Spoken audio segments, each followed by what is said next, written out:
सर्वप्रथम मंच पर आसीन शिक्षा विभाग के अपर मुख्य सचिव श्री दीपक कुमार सिंह जी, यहाँ पर उपस्थित शिक्षा विभाग एवं बीएपी को देखने वाले सचिव श्री असंगबा चुबाओ जी, निदेशक माध्यमिक शिक्षा एवं निदेशक प्राथमिक शिक्षा श्री मनोज कुमार एवं श्री रवि प्रकाश जी, बीपी के यहाँ पर आए हुए बहुत से पदाधिकारीगण, विभिन्न स्कूलों से आए हुए शिक्षकगण, यहाँ पर उपस्थित सभी प्रतिभागीगण, छात्राएं और छात्र और कुछ अभिभावकगण जो मुझे देख रहे हैं, और मीडिया के बंधु।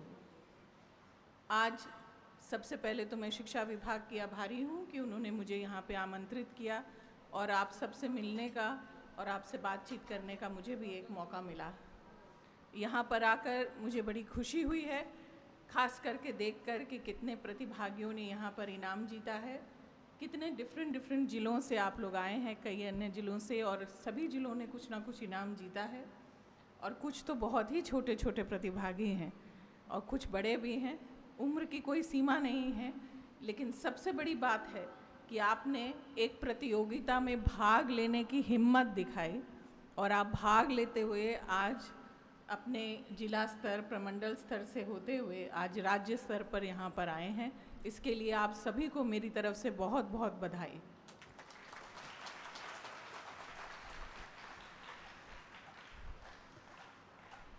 बिहार में मेधा की कोई कमी नहीं है, ये आप और हम सब जानते हैं। जैसा कि अभी मैडम ही बता रही थी कि बिहार से सबसे ज़्यादा आईएएस ऑफिसर निकलते हैं और पूरे देश में अगर आप देखिएगा तो आईएएस, आईपीएस और सभी सरकारी सेवाओं में सबसे अधिक लोग बिहार ही के आते हैं। आखिरकार ये मेधा का नहीं वर्णन करता है तो किस बात का वर्णन करता है। लेकिन यहाँ पर जब हम लोग बात कर रहे थे जीतने की, तो उसके बाद बार बार ये बात समझाई जा रही थी कि हारने में से संकोच नहीं करना चाहिए। मैं इस बारे में कुछ और भी कहना चाहूँगी। जीत से ज़्यादा ज़िंदगी में हार सिखाती है, इसलिए इस बात को हमेशा गांठ बांध के रखिए। जो हारता है वो अधिक प्रयास करता है, कोशिश करता है, उसको एक ध्येय मिलता है कि इस बार नहीं तो अगली बार, लेकिन उस जगह पर जहां मैं इस बार नहीं पहुंचा, मैं अगली बार पहुंच के ज़रूर दिखाऊंगा। तो इस हार को भूलिएगा नहीं, इस हार को दिल के इस कोने में कहीं दबा लीजिएगा चिंगारी की तरह।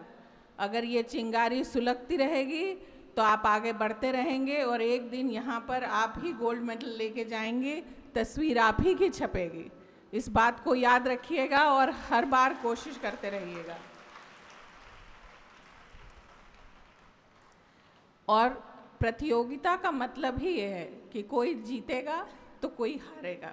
अगर कोई हारे नहीं तो जीतने का मज़ा आएगा? आएगा नहीं। यही मानवीय स्वभाव है कि कोई जीतेगा और कोई हारेगा। तो जो हारने वाला है उसको भी सलाम, क्योंकि अगर वो नहीं आता तो आपकी जीत पे ताली कौन बजाता?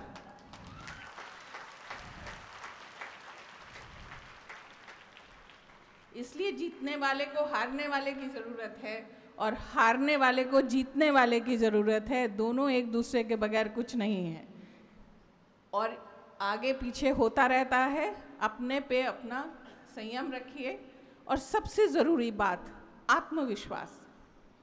जब हम लोग, खासकर लड़कियां, हालांकि यहाँ पे देख के बहुत अच्छा है कि 234 लड़के हैं और 204 लड़कियां। अगर मेरी सुनने की शक्ति सही है तो मेरे ख्याल से मेरे आंकड़े भी सही हैं। 208, चलिए 4 लड़कियों का और इजाफा हुआ, बड़ी खुशी की बात है।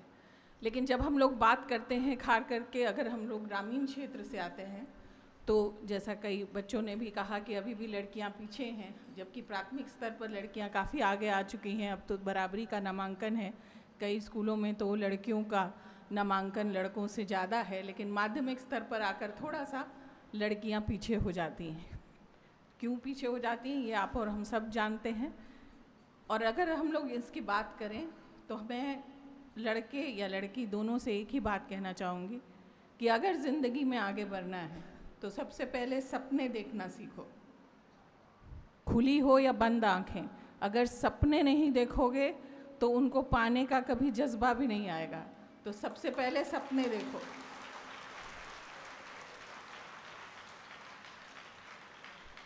और सपने देखोगे, आगे बढ़ोगे तो बहुत सी कठिनाइयाँ भी आएंगी। बहुत से लोग, चाहे आपके परिवार के हों, आपके समुदाय के हों, आपके गांव के हों या आसपास के और रिश्तेदार हों, कदम कदम पर आपको टोकेंगे, आपको हतोत्साहित करेंगे, आपका मनोबल तोड़ने का पूरा प्रयास करेंगे।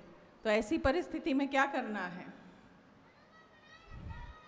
मनोबल कैसे बनाए रखा जाता है?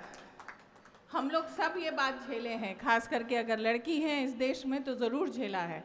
तो ये बात हमेशा साथ रखिएगा, जब भी कोई कुछ बोलता है तो उसके बाद वापस जाके अपने घर में शीशे के आगे खड़े होके अपने से आंखें मिलानी है और कहना है कि मुझसे बेहतर कोई नहीं है।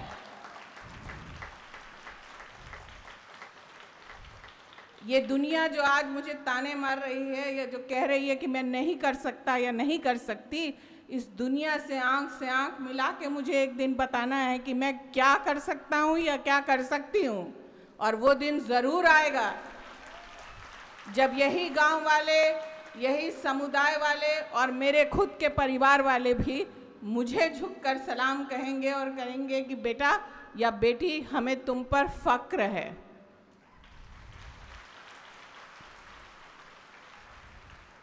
तो इसलिए लोग आपको लाख ताने मारे, लाख कठिनाइयाँ आए, लाख लोग कहें कि नहीं तुम्हारे बस का नहीं है, तुम नहीं कर पाओगे, तो कभी इससे हतोत्साहित नहीं होना है। अपने मन के अंदर एक गांठ बांध के जाना है, बांध लेनी है कि मुझे कुछ बनना है, मुझे कुछ करना है और मैं वो करके दिखाऊंगा या दिखाऊंगी। ये अगर आप ठान लीजिएगा, कभी भी आपका मन खट्टा हो या आपको लगे कि नहीं आज मेरा मन बहुत उदास है, तो अपनी पसंद का गाना सुनिए और ये बात फिर से याद करिए और अपना चेहरा शीशे में देखिए कि ठीक है, आज हो सकता है कि मैं निराश हूँ, लेकिन कल मेरा ही होगा, हमेशा होगा और मैं ज़रूर जीतूँगा।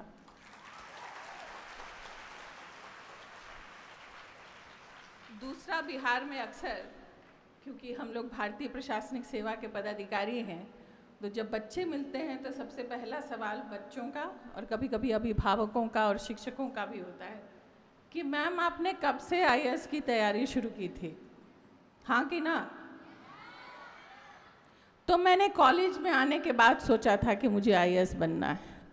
और क्यों ज़रूरी है? यहाँ पर आकर हमारा राज्य थोड़ा मार खा जाता है जब हम लोग प्रतियोगिताओं में आते हैं। पढ़ोगे लिखोगे तो बनोगे नवाब और खेलोगे कूदोगे तो होगे, लेकिन अगर खेलोगे कूदोगे नहीं तो आज की दुनिया में नवाब तो कभी नहीं बनोगे।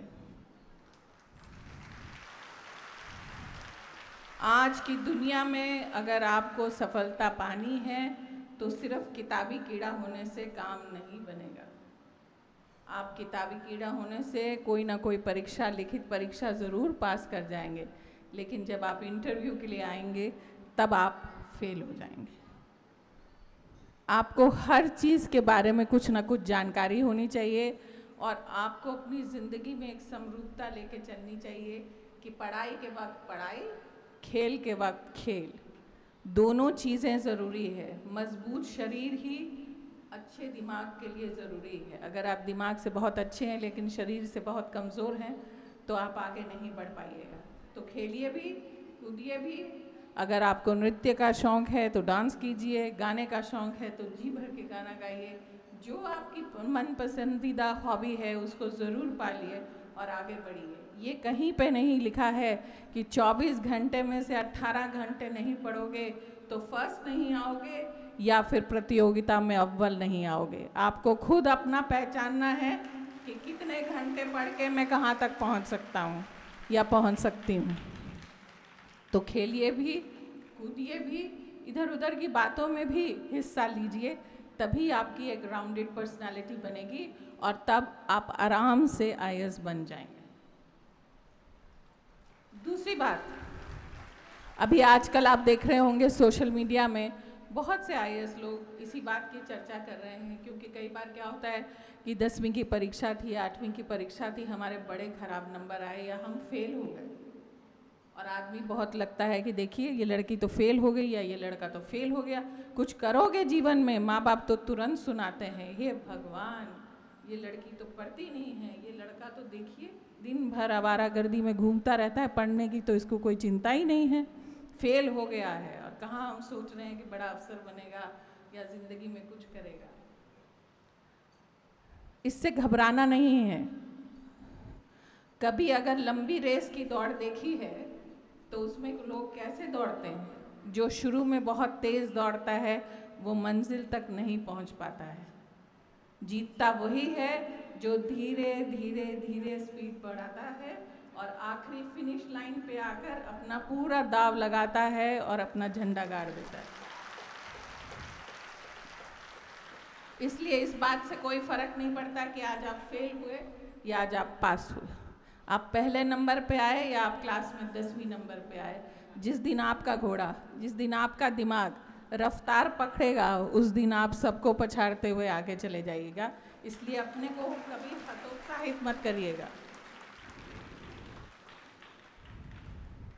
बस अपना ध्येय समझ लीजिए कि आपको ज़िंदगी में क्या करना है, किस चीज़ से आपको खुशी मिलती है, क्या चीज़ करने से आप खुश रहिएगा और क्या आपका मन है। कोई सीधी लकीर नहीं है। बहुत सी नौकरियां हैं आज की स्थिति में। पहले के ज़माने में बस 2-3 ही चीज़ें होती थी कि भाई डॉक्टर बन जाओ या इंजीनियर बन जाओ। और हाँ, बिहार में एक और बड़ी बहुत समस्या है जो मैंने देखा है। यहाँ सबको लगता है कि अगर आपने विज्ञान नहीं लिया, अगर आपने साइंस विषय नहीं लिया, तो सकता है कि आपका बच्चा पढ़ने में शायद कमज़ोर था। तो मुझे बहुत गर्व है कि मैं साइंस की विद्यार्थी नहीं हूँ, मैं ह्यूमैनिटीज़ की विद्यार्थी हूँ। मैं राजनीति शास्त्र में स्नातक हूँ और मैं आईएएस ऑफिसर हूँ बिहार कैडर की। और हम शिक्षा विभाग के आपके अपर मुख्य सचिव महोदय श्री दीपक कुमार सिंह और मैं पति पत्नी भी हैं, दोनों आईएएस हैं।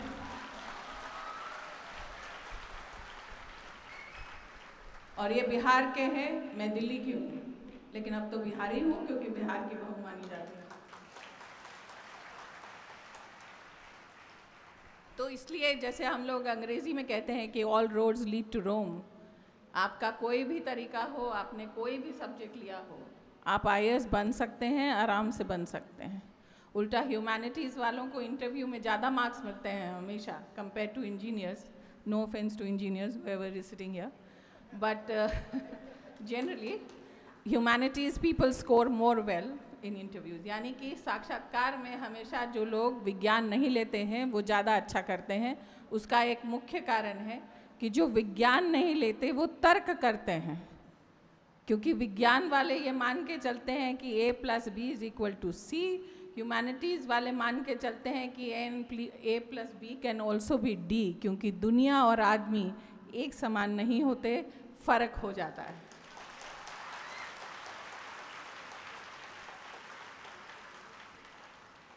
इसलिए अपने सपनों को देखिए, उन्हें साकार करने की हिम्मत जुटाइए। और लड़कियों को मैं खास करके एक बात ज़रूर कहूँगी, या पर हम सब जानते हैं कि भारत एक स्वाधीन देश है। हम लोगों का जो संविधान है जिस दिन से बना है उसने लड़का और लड़की या महिला और पुरुष में कोई भेद नहीं किया है और दोनों को समान अधिकार है। आज इतने साल हो गए हैं आज़ादी के, लेकिन आज भी हम लोग नारी शिक्षा और नारी सशक्तिकरण की बात करते हैं, जबकि हम लोग खुद नारी को देवी मानते हैं और सशक्तिकरण की मूर्ति मानते हैं। बहुत से आयाम आए हैं, सरकारों ने बहुत प्रयास किया है, बहुत सी योजनाएं बनाई हैं, बहुत से काम किए हैं कि लड़कियां आगे बढ़ें। लेकिन अब वो वक्त आ गया है जब लड़कियों को खुद जागृत भी होना पड़ेगा, अपने अधिकारों को पहचानना पड़ेगा। अगर आपके अधिकार कोई छीनता है, चाहे आपके परिवार ही का सदस्य क्यों नहीं हो, तो उसका विरोध करना सीखिए, अपने अधिकारों के प्रति सजग रहिए। और अगर आप कहीं पर वीक पड़ रहे हैं या आपको लगता है कि मैं कमज़ोर पड़ रही हूँ, तो फिर याद रखिए कि महिला विकास निगम का एक हेल्पलाइन नंबर है जिसका नाम है महिलाओं का साथी 181। ये टोल फ्री नंबर है जो खास करके लड़कियों और महिलाओं के लिए।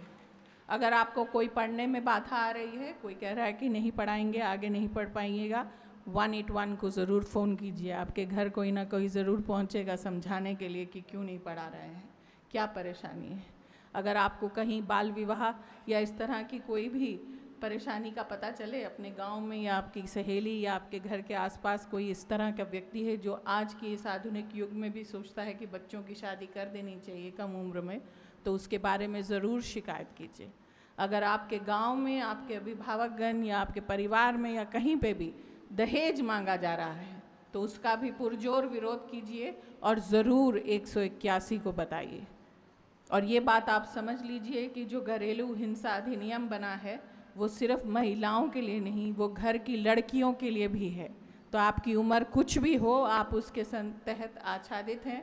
यदि आप कंप्लेन करेंगी तो आपके परिवार से लेके, समुदाय से लेके सब चीज़ों में आपको मदद पहुंचाने के लिए सरकार तत्पर है। सेंटर्स हैं सभी जिलों में, 1 स्टॉप सेंटर्स, और 181 तो एक महिला हेल्पलाइन है जिसमें आप अपना नाम बताना चाहें बताइए, नहीं बताना चाहें मत बताइए, लेकिन खबर पक्की दीजिए ताकि किसी की ज़िंदगी बच सके, किसी का बाल विवाह रुक सके और किसी की दहेज वाली शादी रुक सके।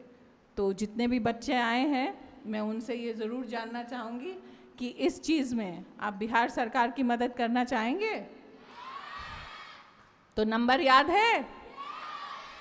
महिलाओं का साथी। ये बात याद रखिएगा, अपने गांव में भी बता दीजिएगा, चाहे तो स्कूल में भी लिख लीजिएगा और ज़रूर इसके बारे में करिएगा। और अगर कभी कोई परेशानी भी हो तो महिला विकास निगम को ईमेल के ज़रिए भी आप भेज सकते हैं। सबके सब खूब मेधावी बच्चे हैं। ईमेल सबको पता है कि बिहार सरकार में किस पदाधिकारी का ईमेल कहाँ से पता करना है, पता है ना?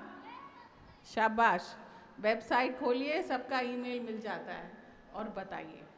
तो मैं आज के इस पूरे फंक्शन में आप सभी को बधाई देती हूँ और यही आशा करती हूँ कि आप लोग ज़रूर ज़िंदगी में कुछ बनना चाहेंगे। लड़का और लड़की एक बराबर हैं, भगवान ने कोई भेद नहीं किया तो इंसान भी नहीं कर सकता है, और समाज को तो कभी भी हक नहीं है, संविधान इसकी इजाज़त नहीं देता है। तो अपने आप को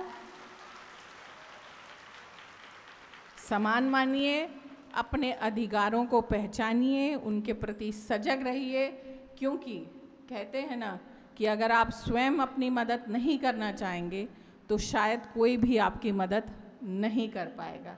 सबसे पहले अपनी हिम्मत जुटाइए और आगे बढ़िए। आप पाइएगा कि प्रशासन, सरकार और विभाग सब आपके साथ कंधा से कंधा मिलाकर चलने को तैयार है, तत्पर है। इसी शब्दों के साथ आपको बहुत बहुत शुभकामनाएं। Best of luck to all of you. सपने देखिए, साकार करिए। हो सकता है कि कुछ सालों के बाद आप में से बहुत से बच्चे इधर भारतीय प्रशासनिक सेवा, भारतीय पुलिस सेवा, भारतीय जुडिशल सेवा या आपके जो सम्मान्य शिक्षकगण हैं उनकी जगह पर खुद खड़े होंगे और हम सब आप लोगों के लिए पुनः उसी तरह से तालियां बजा रहे होंगे। शुभकामनाएं।